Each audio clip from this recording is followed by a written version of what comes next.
Kita akan lanjutkan teman-teman sekalian pada kesempatan kali ini insyaAllah. Sebagaimana saya bahasakan tadi, bab ke-15 masalah pakaian ahli surga. Sebagaimana Anda di dunia juga Anda senang dengan pakaian-pakaian yang rapi, yang bersih, yang kainnya lembut, ya, katun dan sejenisnya.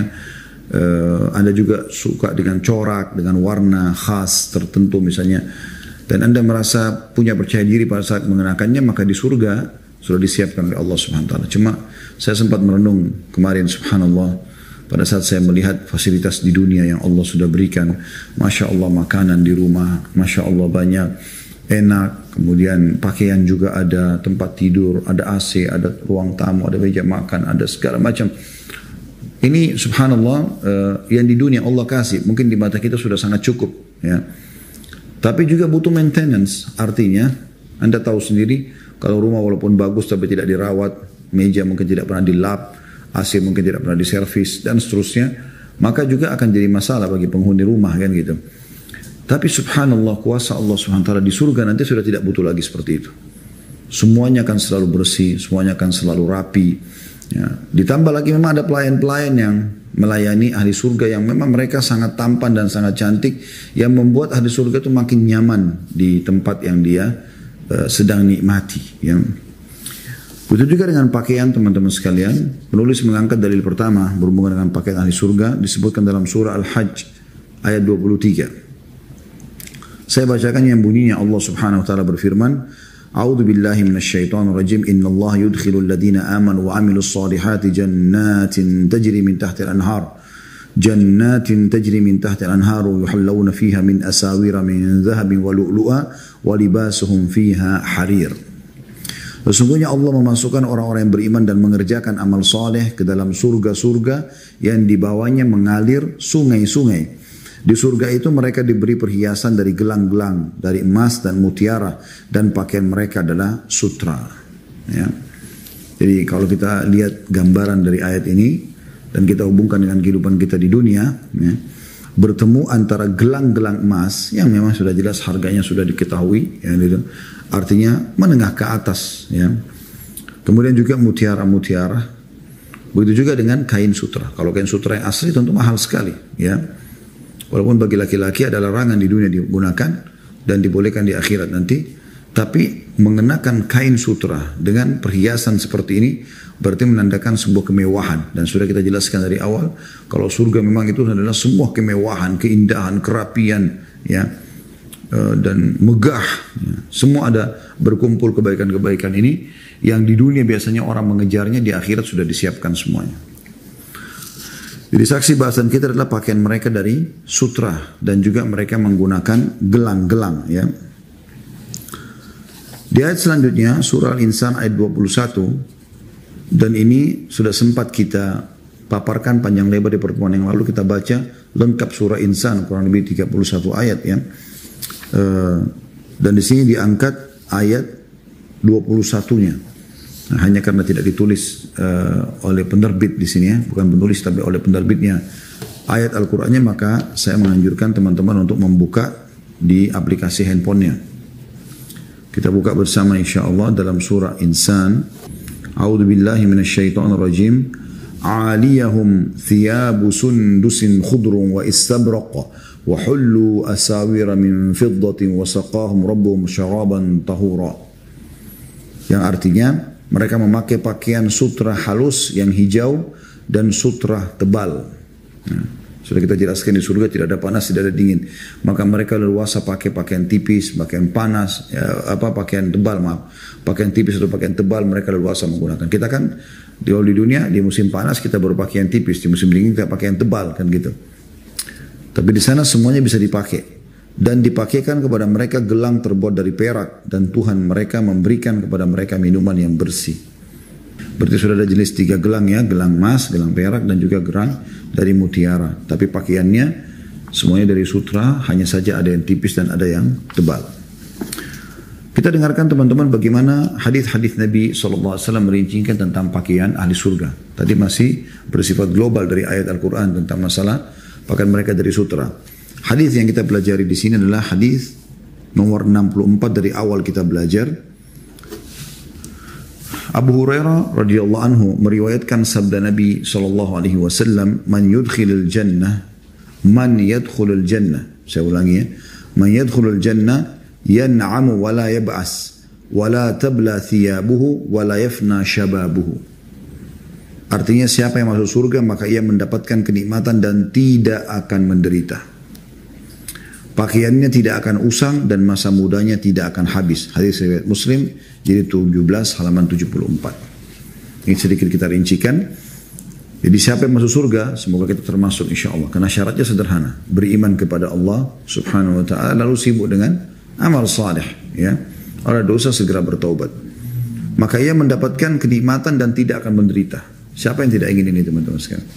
Kenikmatan yang tidak akan pernah menderita.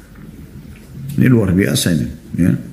Salah satu orang yang paling dikhawatirkan oleh orang-orang adalah pada saat mereka menderita. Ya. Kalau dia lagi rasakan kenikmatan, kemudian tiba-tiba sakit. Ya. Tiba-tiba dari kaya dia bangkrut, ya, misalnya. Nah ini kan membuat orang jadi menderita. Maka di surga dipastikan mereka akan mendapatkan nikmat dan nikmat itu tidak akan pernah hilang selamanya. Istana yang dia miliki, milik dia abadi. Baju, ya, fasilitas di situ apa saja ya. Sungai, istana-istana, ya, kebun-kebun, sungai-sungai, mata air, semuanya milik dia. Abadi. Abadi.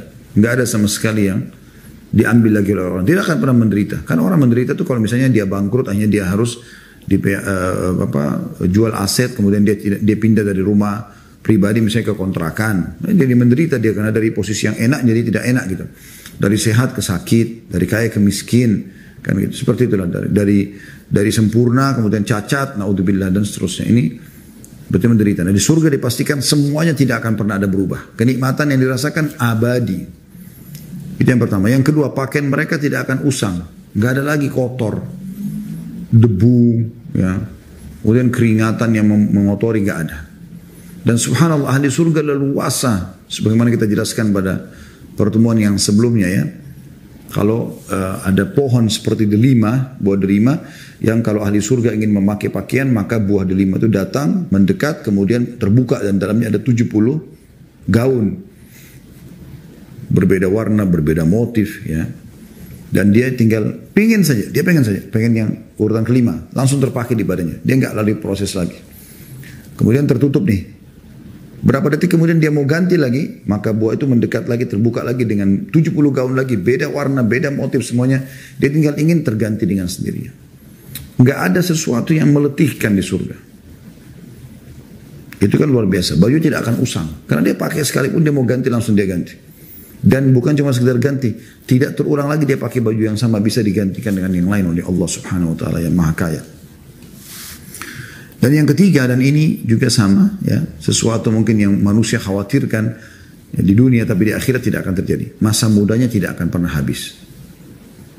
Artinya muda terus. Dalam hadis disebutkan umur mereka 33 tahun. Tidak bertambah sehari, tidak berkurang sehari. Di dunia yang termasuk ditakuti oleh manusia adalah masa tua. Mereka kalau tumbuh uban, di jenggot, di rambut, mereka berusaha menyembunyikan kan. Karena ada kekhawatiran. Nah seperti itu kurang lebih.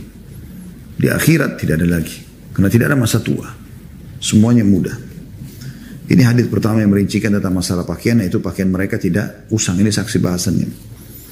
Kemudian hadis selanjutnya, hadis nomor 65 dari awal belajar. Abdullah bin Mas'ud radhiyallahu anhu meriwayatkan sabda Nabi SAW.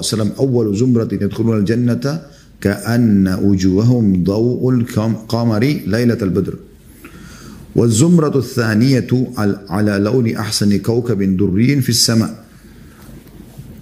لكل واحد منهم زوجتان من الحور العين على كل زوجة 70 حلة يرى مخ سوقهما من وراء لحومهما وحللها كما يرى الشراب الأحمر من الزجاجة البيضاء. Rombongan pertama yang masuk ke dalam surga, semoga kita termasuk ini ya Allah, jadikan kami golongan ini. Ini betul-betul kita harus merengek mohon kepada Allah. Ya Allah, semoga Engkau memudahkan lisan kami membaca hadis ini, dan kami pun di sini semua menghadiri acara ini, mendengarkan penyampaian Nabi Muhammad SAW ini. Jadikan kami golongan ini ya Allah, dan seluruh keluarga kami, orang-orang yang kami cintai, rombongan pertama yang masuk surga. Allahumma amin ya Rabb. Wajah mereka laksana cahaya bulan purnama. La ilaha illallah. Di mana ada orang mukanya di dunia seperti bulan purnama, terang benderang, indah. Dan rombongan kedua, wajah mereka laksana bintang yang bersinar paling terang di langit. Terang tapi kecil. Ini golongan kedua. Kata Nabi SAW, masing-masing orang dari mereka mendapatkan 2 orang istri dari bidadari. Di surga sudah poligami. Minimal 2 orang istri dari bidadari. Masing-masing istri, ini jadi saksi bahasan kita, memakai 70 gaun sutra. Artinya dia bisa mengganti-gantinya setiap saat. Yang isi kedua betisnya terlihat dari balik daging dan gaunnya, sebagaimana minuman berwarna merah terlihat dari kaca putih. Hadis ini diriwayatkan Tabarani dengan sanad sahih, sebagaimana dinyatakan oleh Al-Hafidz Al-Mundhiri dalam kitab Targhib jilid 6 halaman 301. Hadis ini saksi bahasanya adalah bagaimana setiap istri nanti di surga akan menggunakan atau mengenakan mereka memiliki 70 gaun setiap saat mereka bisa ganti. Sebagaimana sudah kita jelaskan tadi hadis tentang pakaian ahli surga.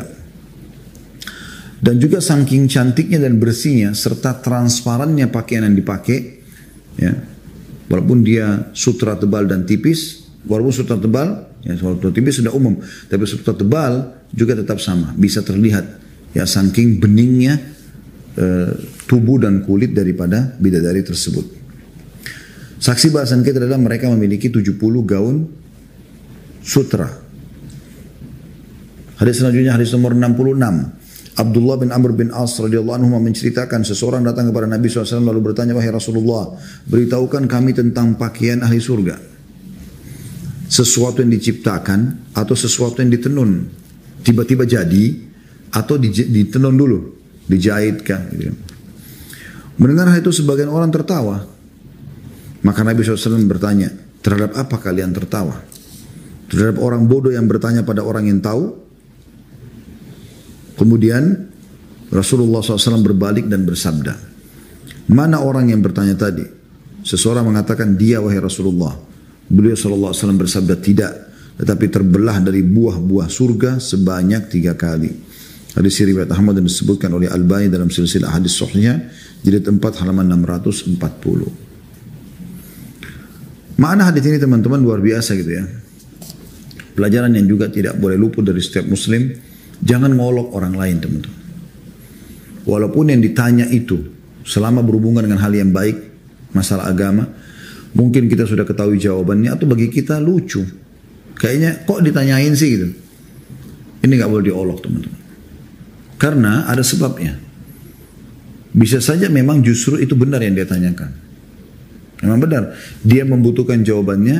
Anda pun mungkin pada saat sudah dijawab Anda baru ngeh, oh ternyata benar nih sesuatu yang dibutuhkan gitu. Ini terjadi pada saat seseorang bertanya, ya Rasulullah, di surga nanti pakaiannya orang itu diciptakan dari tidak ada menjadi ada, atau memang ya, dia ditenun, ada pekerja-pekerja yang menjahitnya, kayak kita ada konveksi, ada tukang jahit gitu. Nah, mendengar bahasa tenun, sebagian sahabat tertawa gitu. Maka Nabi SAW menegur mereka, mengatakan, apa yang membuat kalian tertawa dari pertanyaan ini? Dari orang bodoh yang bertanya kepada orang yang tahukah? Maksudnya, dia tidak tahu, dia jadi bertanya. Dia bertanya kepada saya, apakah itu kalian tertawa? Yang mana kalian tertawa? Dia atau saya? Menertawakan dia pun salah, menertawakan Nabi SAW juga salah, gitu kan? Menertawakan pertanyaan itu pun salah, karena memang dia perlu tahu orang ini. Maka Nabi SAW pada saat itu kan ada orang bertanya, kemudian tiba-tiba orang ada yang tertawa, lalu Nabi menghadap kepada orang tertawa lalu menegur mereka. Ini pelajaran penting, jangan olok orang lain. Walaupun dia bertanya tentang apa harus baca Al-Fatihah dalam sholat. Mungkin sebagian orang, sudah di luar kepala tuh pasti sudah tahu. Terus diketawain, tidak boleh. Mungkin memang dia tidak tahu. Harusnya kita dengan cara hikmah menangkapi masalah-masalah seperti ini. Kemudian yang kedua dari hadis ini adalah bagaimana Nabi SAW mengatakan, mana penanya tadi? Lalu kemudian ditunjuk ini ya Rasulullah. Lalu Nabi SAW mengatakan, bukan ditenun, ya. Tapi terbelah dari buah-buah surga. Lalu beliau mengulangi sebanyak 3 kali. Artinya terbuat dari pohon-pohon surga tersebut, ya. Ini sebuah kebanggaan yang luar biasa. Jadi ternyata nikmat, saya sering bahasakan gini teman-teman. Apa yang kita rasakan dari nikmat di muka bumi ini sebenarnya miniaturnya, miniatur akhirat ya. Kalau nikmat berarti miniatur surga. Kalau cobaan siksaan berarti miniatur neraka, kurang lebih begitu. Miniatur, tapi ini tidak sama sekali bisa disamakan ya. Cuman miniatur kecil sekali. Misal contoh, Anda pakai baju dan Anda senang dengan warnanya, ya. Anda pakai perhiasan mungkin jam tangan, mungkin ibu-ibu pakai gelang, mungkin Anda pakai kopiah, Anda pakai celana, mungkin Anda pakai ibu-ibu mungkin pakai gamis. Semua yang kira-kira mungkin karena bermerek, mungkin karena kualitas kainnya, mungkin karena warnanya, mungkin karena motifnya, mungkin karena modelnya. Semua ini membuat Anda suka. Maka yakinlah teman-teman di surga akan jauh lebih baik daripada itu. Karena sudah kita jelaskan ya hadis ya, yang menjelaskan pada bab yang lalu ya. Bahwasanya di surga itu ma la ainun ra'at wa la udhunun sami'at wa la khatar ala qalbi bashar. Semua yang akan dilihat nanti oleh mata tidak pernah mata lihat di dunia, semua yang didengar tidak pernah telinga dengarkan di dunia, dan juga tidak pernah terlintas dalam hati manusia, tidak pernah terlintas sama sekali, ya. Kemudian teman-teman sekalian, apapun yang ada di dunia dari gangguan, kayak kita misalnya naudzubillah orang tabrakan, kakinya patah, apa saja. Hal-hal yang tidak nyaman. Maka itu miniatur akhirat di nerakanya. Neraka jauh lebih berat siksaannya. Kalau Anda demam yang sangat luar biasa sampai 40 derajat atau bahkan lebih 41, mungkin panas sekali. Anda sudah nggak nyaman, aktivitas saja nggak bisa, lemas segala macam. Teman-teman sekarang lagi diuji dengan corona. Bisa dia lemas, bisa dia batuk, susah nafas segala macam. Semoga Allah sembuhkan saudara-saudara kita ya, yang sedang diuji oleh Allah SWT. Dan semoga Allah menjaga kita yang masih sembuh ini, insya Allah tidak kena selamanya ya. Maka itu semua adalah miniaturnya.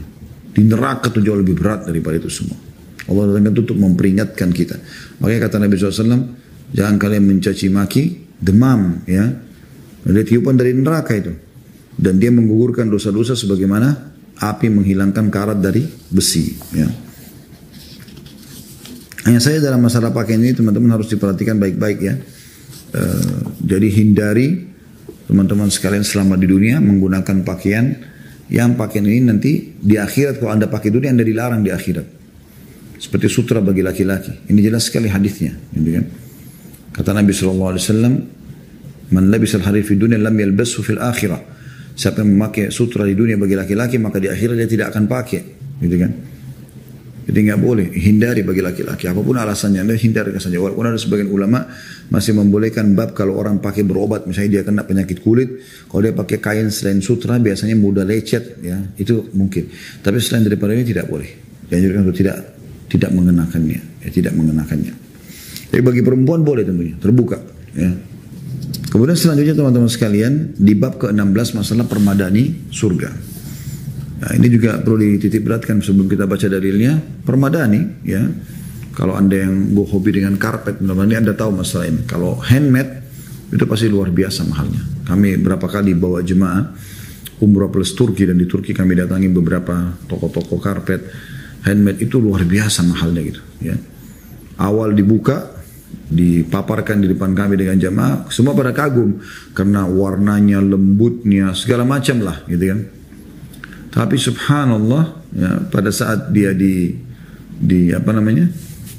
pada saat dibuka harganya gitu, kami tanya, jemaah tanya berapa harganya, oh, nanti aja gitu, mereka tunda biar kami lihat dulu semua. Kemudian dibuka, ada yang harga kecil aja sudah ribuan dolar ya, $6.000, ada yang $12.000, satu kecil untuk sejadah gitu kecil kan. Ada lebih mahal daripada, ada sampai ratusan juta harganya, bukan ada miliaran bahkan. Kalau yang handmade gitu kan. Berapa kali kami datangi di beberapa kota di muka bumi ini sama seperti itu. Nah ini permadani yang memang menjadi kebanggaan juga. Umumnya sih istana-istana, raja, presiden kan ada permadaninya. Ya, kemudian rumah-rumah orang yang mampu umumnya begitu. Ya. Dan juga dibuatkan ya murah-murah, karpet-karpet murah buat rumah-rumah juga orang yang menengah ke bawah juga ada. Dan dianggap kalau rumah pakai permadani itu berarti sesuatu yang indah gitu ya. Menandakan ada keistimewaan, walaupun kadang-kadang permadani itu ditaruh lagi di atasnya meja gitu kan, ditimpai oleh meja atau mungkin ditaruhin bantal-bantal dan seterusnya. Tapi jelas di surga itu akan ada permadani, tapi tidak seperti permadani yang ada di dunia. Bukan lagi permadani yang miliaran itu, jauh sekali. Anda akan lihat bagaimana ciri-cirinya disebutkan nanti permadani tersebut. Jadi istana itu akan penuh dengan permadani, indah sekali. Allah SWT sebutkan dari pertama diangkat oleh penulis adalah surah Al-Ghashiyah ayat 13 sampai ayat 16. Bunyinya a'udzubillahi minasyaitonir rajim, fiha sururum marfu'ah wa akwabum mawdu'ah wa namariku masfufah wa zarabiyyu mabthutha. Di dalamnya surga itu ada tahta-tahta yang ditinggikan dan gelas-gelas yang terletak di dekatnya. Nah, tempat-tempat duduk kayak tahta-tahta kerajaan, di sebelahnya sudah ada gelas-gelas, tinggal duduk aja kayak raja-raja. Dan bantal-bantal sandaran yang tersusun, juga permadani yang terhampar.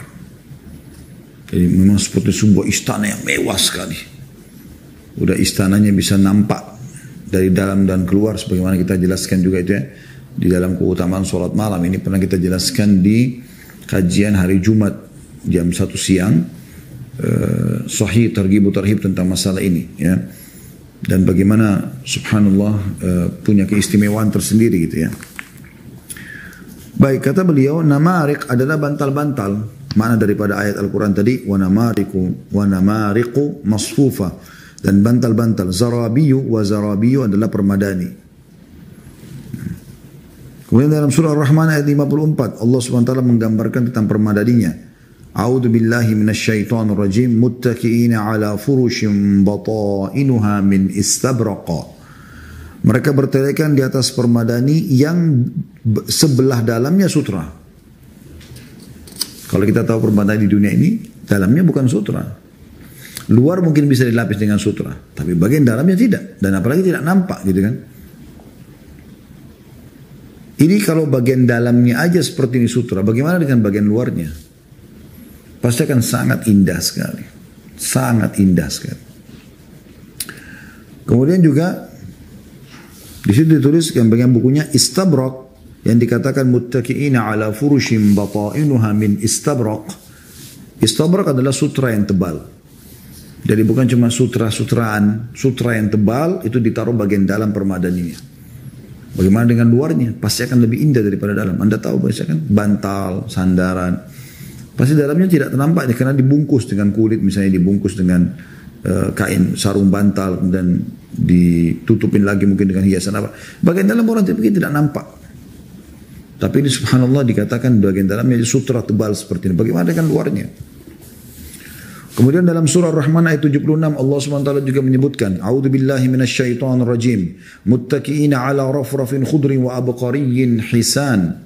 Mereka bertelekan pada bantal-bantal yang hijau dan permadani yang indah. Dan permadani yang indah.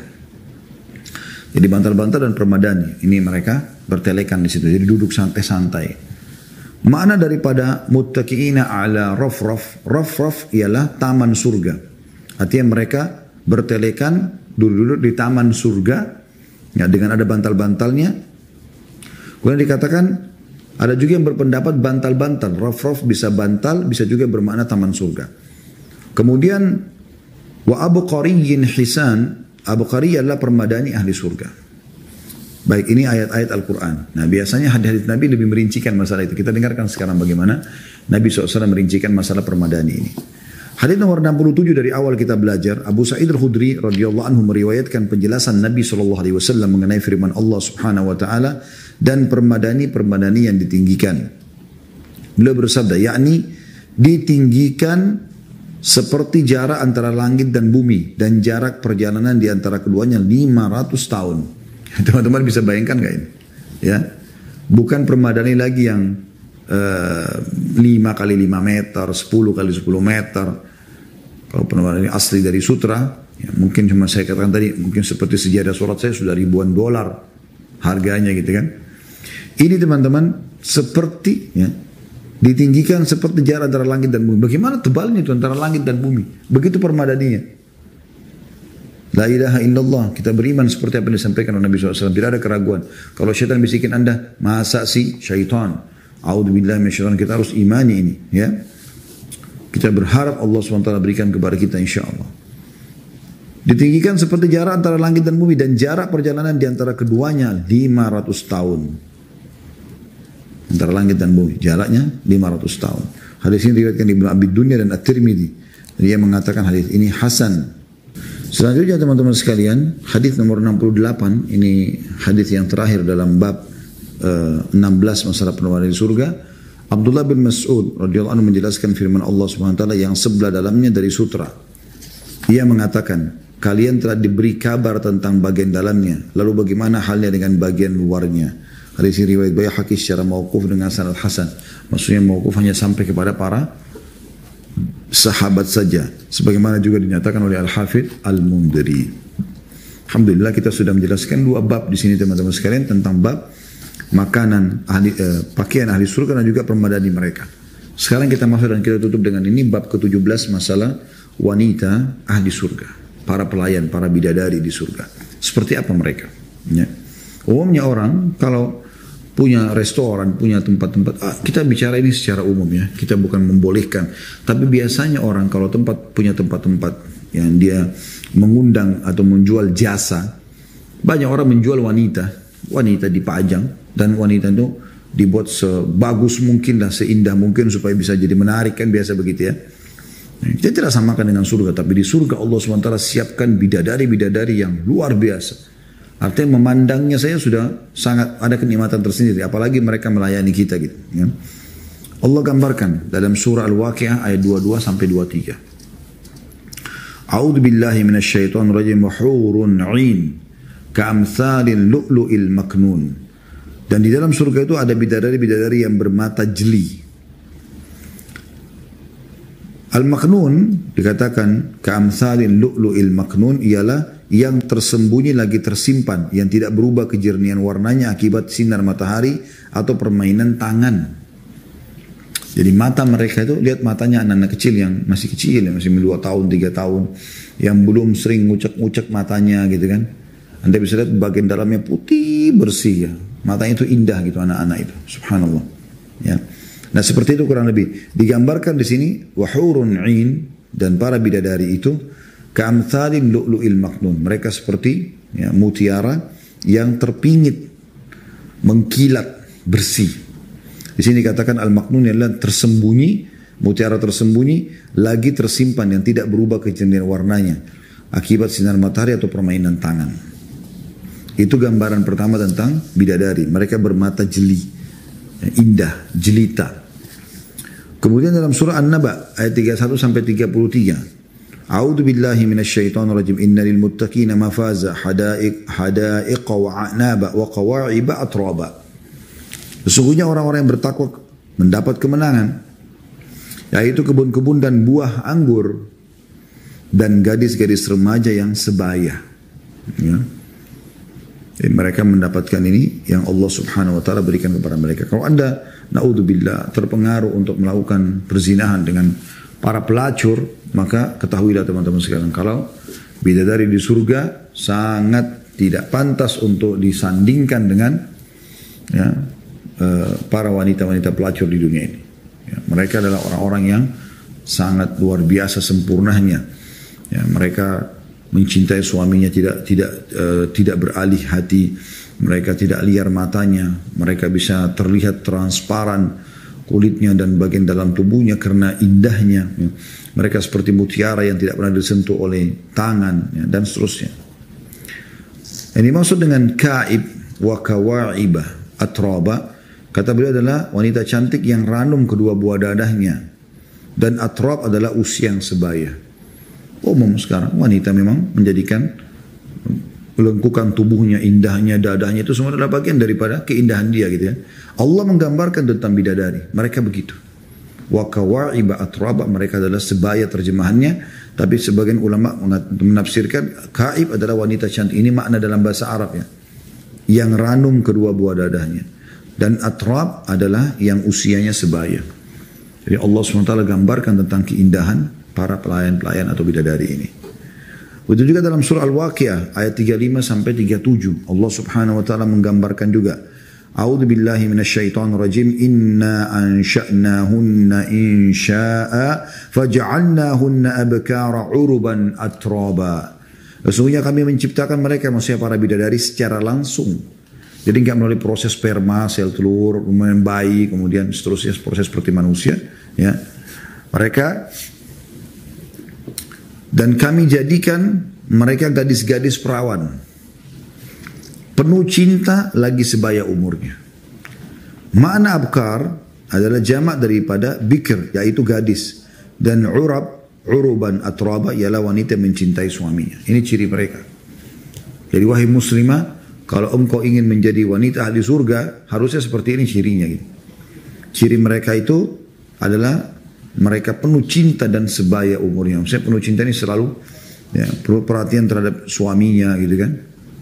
Ini bagian daripada ciri mereka. Kalau di surga itu cirinya luar biasa. Selain mereka cantik, ya tadi ranum dadahnya, dikatakan tadi sini ya, kemudian sebaya umurnya, juga dikatakan mereka diciptakan secara langsung. Jadi beda dengan kita manusia, mungkin melalui proses sehingga ada sifat-sifat buruknya. Ini tidak ada. Allah ciptakan langsung sempurna. Lalu mereka gadis-gadis perawan, mereka tidak pernah disentuh oleh jin dan manusia. Ya. Dan setiap kali digauli oleh suaminya, maka mereka akan kembali perawan lagi. Begitu terus. Penuh cinta, perhatian, ya, pengorbanan dan seterusnya. Dan juga sebaya umurnya karena tidak akan pernah berubah. Umurnya tidak akan berubah.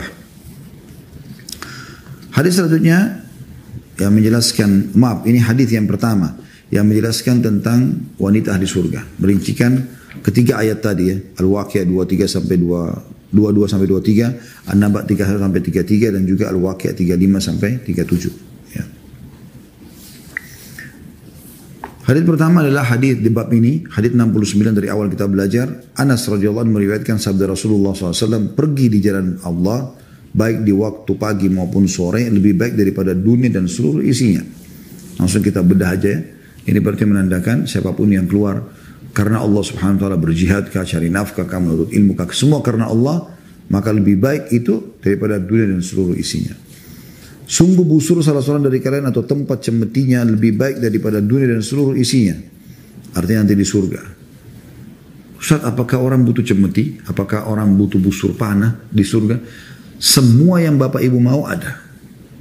Anda mau berburu, Anda mau punya panahan, Anda mau punya apa saja. Fiha ma tashtahil anfus, kata Nabi SAW. Dalam surga semua yang jiwa mau dikasih.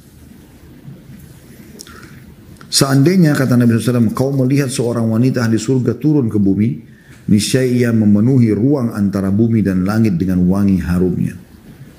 Kalau satu wanita ahli surga nengok saja ke dunia ini, maka seluruh langit dan bumi ini jadi wangi. Bagaimana wanginya wanita itu? Allah ciptakan begitu, subhanallah. Dan ini teman-teman didapatkan hanya dengan seseorang itu patuh saja. Sholat, puasa, jalankan perintah, nikmati halal, jauhi yang haram. Anda akan dapat ini. Janji Allah pasti benar. Kita tinggal tunggu masa ajal kita sampai nanti di dunia ini, maka kita akan mendapatkan semua itu. Insya Allah. Dan niscaya menerangi ruang di antara keduanya. Kudung yang berada di atas kepalanya lebih baik daripada dunia dan seluruh isinya. Hadis riwayat Bukhari jilid 6 halaman 15. Jadi mereka menggunakan kain juga di kepalanya gitu kan. Saksi bahasan kita adalah sifat wanita ahli surga ini, mereka wangi ya. Dan kalau dia menengok saya di muka bumi ini akan memenuhi wanginya langit dan bumi, begitu luar biasanya, itu luasnya. Dan kerudungnya di atas kepalanya yang diletakkan lebih baik, lebih indah daripada dunia dan seluruh isinya. Melihat kerudungnya aja sudah tertarik, membuat kita lupain dunia dan seluruh isinya. Lalu untuk apakah perempuan pelacur, perempuan yang tidak benar? Ya. Wa na'udzubillah. Hadis selanjutnya, hadis nomor 70 dari awal belajar. Abu Hurairah radhiyallahu anhu meriwayatkan sabda Nabi SAW, Inna awwala zumratin yadkhuluna al-jannata ala suratil qamari laylatal badri, wallati taliha ala adwa'i kawkabin durrin fis sama'. لكل واحد منهم زوجتان اثنتان يرى مخ سوقهما من وراء اللحم ما في الجنة أعزب. Mohon maaf. Hadis ini riwayat Bukhari dulu, jilid 6 halaman 321. Terjemahannya rombongan pertama yang masuk surga. Semoga kita termasuk insya Allah. Tadi sudah kita baca ini tapi kita ulangi lagi karena disulangi oleh penulis. Dan kita mohon kepada Allah semoga kita termasuk golongan pertama ini. Yang wajahnya seperti bulan purnama masuk ke dalam surga. Allahumma amin. Dan rombongan berikutnya wajah mereka laksana bintang yang bersinar paling terang di langit. Masing-masing orang membawa 2 orang istri yang isi betis keduanya terlihat dari balik dagingnya. Kemudian tambahan yang kita belum bahas tadi adalah potongan akhir hadis ini. Di surga tidak ada yang hidup membujang. Tidak ada lagi. Walaupun dia meninggal masih kecil, dia meninggal belum sempat beristri, dia akan mendapatkan nanti pasangan di sana. Lalu bagaimana dengan wanita? Sama, dia juga akan dinikahkan dengan salah satu, atau Allah SWT akan satukan dia dengan salah satu dari ahli surga. Hadis selanjutnya 71. Dari awal kita belajar urutan 71. Abu Sa'id al-Khudri radhiyallahu anhu meriwayatkan sabda Nabi SAW, sungguhnya seseorang duduk santai di surga selama 70 tahun sebelum berpindah. Jadi luasnya istananya dia luar biasa. Tapi saking indahnya istana itu sampai dia kalau dulu di satu sisi, lihat satu sisi, dia melihat sampai 70 tahun. Baru dia pindah ke tempat lain. Saking indahnya dia nggak mau berpindah. 70 tahun bahkan di dunia. Dari mulai bayi sampai kita ubanan gitu. Ya. Kemudian istrinya datang kepadanya. Lalu melihat wajahnya, lalu ia melihat wajah istrinya, atau dia melihat wajahnya pada pipi istrinya. Jadi saking beningnya dan seperti cermin wajah itu sampai dia bisa lihat dirinya dari pipi istrinya. Saya ulangi, sesungguhnya seseorang duduk santai di surganya selama 70 tahun sebelum berpindah. Kemudian istrinya datang padanya lalu melihat wajahnya dia pada pipi istrinya yang lebih bening dibandingkan cermin. Intan paling kecil yang dipakainya oleh si wanita tadi istrinya dapat menyinari antara timur dan barat. Intan paling kecil, terangnya luar biasa. Istrinya memberi salam padanya dan ia pun menjawab salamnya. Ia bertanya kepadanya, siapa anda ini? Lalu istrinya bertanya menjawab, aku adalah tambahan atau mazid ya, dari pelayan-pelayan surga, gitu kan. Ia memakai 70 gaun atau 70 pakaian dan yang paling kecil seperti gunung Nu'man ya, karena bagusnya. Berasal dari pohon yang bernama tuba. Ia menerawangnya sehingga melihat isi betisnya dari balik pakaiannya. Wanita tersebut memakai mahkota dan intan yang paling kecil miliknya dapat menyinari antara timur dan barat. Hadis ini riwayat Tabarani dalam Kitab Al-Awsat dengan sanad bagus. Sebagaimana juga dinyatakan oleh Al-Haythami dalam Majma' jadi 10 halaman 418. Ya. Kemudian kata penulis, saya katakan, ini kata penulis ya. Pernyataannya, aku adalah mazid atau tambahan. Pengataan tadi bidadari itu. Semakna dengan firman Allah subhanahu wa ta'ala dalam surah Qaf ayat 35. A'udhu billahi minasyaitonir rajim. Lahum ma yasha'una fiha waladaina mazid. Ya. Mereka dalamnya memperoleh apa yang mereka kehendaki dan pada sisi kami ada tambahannya. Jadi maksudnya adalah ada bidadari. Dalam beberapa riwayat dikatakan nanti akan ada ahli surga. Lewat di atas istananya, bidadari terbang. Kemudian mampir ke dia. Kemudian dia bertanya, siapa kamu? Dia mengatakan, saya adalah mazid, tambahan. Ya, yang Allah mau tambahkan. Kalau engkau menerimaku, aku akan tinggal. Kalau engkau tidak menerima, aku akan cari istana yang lain. Seperti itu Allah tambahkan mereka pelayan-pelayan. Lalu kata penulis, An-Nu'man, yang Nabi SAW mengatakan, ya, pakaian atau satu gaun yang paling kecil yang dipakai oleh bidadari tersebut seperti gunung Nu'man. Kata beliau, An-Nu'man adalah sebuah bukit di Arafah. Itu besar gaunnya ya. Dan tuba sebagaimana dikatakan berasal dari pohon tuba adalah pohon yang mengeluarkan pakaian-pakaian ahli surga. Ini yang dimaksud dengan ya, pakaian mereka. Yang terakhir teman-teman sekalian, ini saya ingatkan kepada setiap muslimah, perhatikan baik-baik hadis ini. Ya, jadikan suamimu sebagai pintu surgamu, wahai muslimah, bertakwa kepada Allah subhanahu wa ta'ala. Jadikan dia sebagai penyebab kamu masuk surga. Karena ini tugasmu hanya melayani dia semasa engkau hidup saja. Setelah engkau meninggal sudah selesai. Itu tugas dari Allah subhanahu wa ta'ala. Ya, kalau dia orang fasik benar-benar jauh dari agama, anda boleh mohon kepada Allah subhanahu wa ta'ala agar dilepaskan dari dia. Supaya dapat suami yang baik yang anda layak untuk melayani dia gitu ya. Kecuali memang betul-betul dia orang baik, maka jangan sama sekali jangan berpisah. Atau mungkin dia cuma punya masalah di masalah teknis, dia juga masih bisa menerima masukan, kejar surga dari dia. Dan jangan pernah membuat suamimu marah, hai muslimah. Karena terlalu banyak hadis yang melarang masalah itu. Di antaranya hadis ini. Anda renungi baik-baik. Hadis nomor 72 dari awal kita belajar.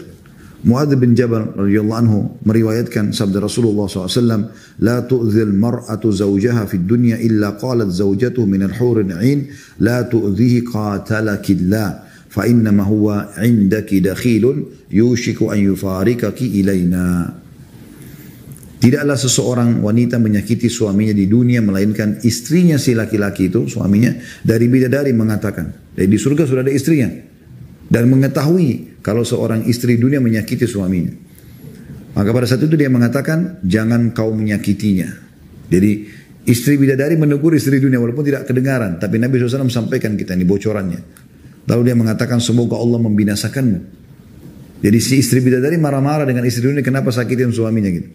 Sesungguhnya ia hanyalah seorang tamu di sisimu. Dan sebentar lagi berpisah denganmu dan akan kembali kepada kami. Hadis ini riwayat Ahmad dan Tirmidzi dan disahihkan oleh Al-Albani dalam Sahihul Jami' nomor 7069. Allahu a'lam. Ini bahasan kita teman-teman sekalian. Saya akan buka pertanyaan insyaallah di 3 bab ini. Bab tentang masalah pakaian ahli surga, permadani ahli surga dan wanita ahli surga. Dan insyaallah kita akan lanjutkan nanti di bab ke-18 pada pertemuan akan datang masalah hubungan seksual yang terjadi di surga. Allahu a'lam.